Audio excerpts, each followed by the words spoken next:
Bible में देखें तो वचन कहता है कि जब इज़राइलियों ने प्रेयर्स की, और प्रेयर भी कैसे की, जब फिरौन ने उन्हें तंग किया तब उन्होंने प्रार्थनाएं करनी शुरू की। और वचन कहता है कि जब उन्होंने प्रेयर्स की तो परमेश्वर ने मूसा को कहा कि मैं अपने लोगों की दुहाई को सुनकर तुझे उनके पास भेजता हूं।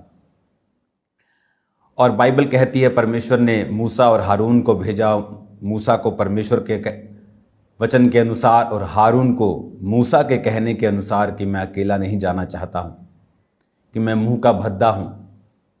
और परमेश्वर ने उसके मुंह के भद्देपन को, थत्थेपन को ठीक ना करके बल्कि उसे हारून दिया। बाइबल कहती वो दोनों राजा के सामने गए और उन्होंने कहा कि परमेश्वर कहता है कि मेरे लोगों को जाने दे। और इस तरह से बाइबल कहती है उनके छुटकारे की शुरुआत हुई। और अगर हम ध्यान से बाइबल को पढ़ेंगे कि जब इज़राइलियों ने परमेश्वर के सामने दुहाई दी, उन्हें मालूम था कि 400 वर्ष बीतने पर परमेश्वर ने कहा था कि मैं अपने लोगों को छुड़ाकर उस देश में भेज दूंगा जहां दूध और शहद की नदियां बहती हैं।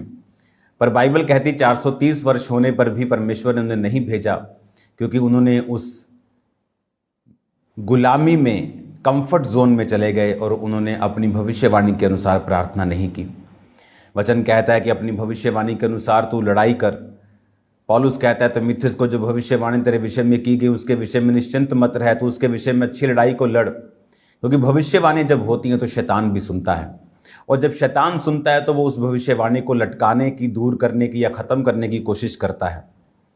और परमेश्वर ये चाहता है कि आप उस भविष्यवाणी के अनुसार प्रार्थना करें और अपनी ज़िंदगी को उस स्टैंडर्ड के मुताबिक जिए जो वचन कहता है, ताकि वो भविष्यवाणी आपकी लाइफ में पूरी हो सके। भविष्यवाणी क्या है? भविष्यवाणी परमेश्वर का वो इच्छा, परमेश्वर की वो विल, वो मर्जी है जो परमेश्वर आपकी लाइफ में चाहता है, और शब्दों के द्वारा या वचन के द्वारा वो आपको बताता है।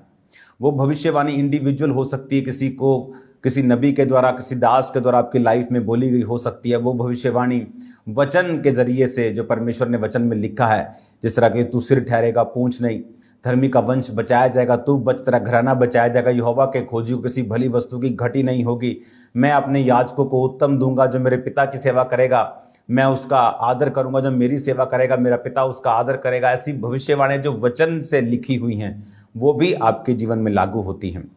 और अब जब बाइबल कहती है कि मूसा और हारून उनको छुड़ाने के लिए गए, और परमेश्वर ने जब देखा कि उन्होंने प्रेयर्स करनी शुरू कर दी हैं, तो परमेश्वर ने मूसा को कहा आप जा और उन्हें छुड़ा। और अगर आप ध्यान से बाइबल को देखें, जब भी परमेश्वर आपकी लाइफ में कोई काम करना चाहता है, मैंने बहुत सी लाइव्स में देखा है, बहुत सी जिंदगियों में देखा है कि परमेश्वर ने लोगों को एक खास चर्च जाने के लिए बोला है,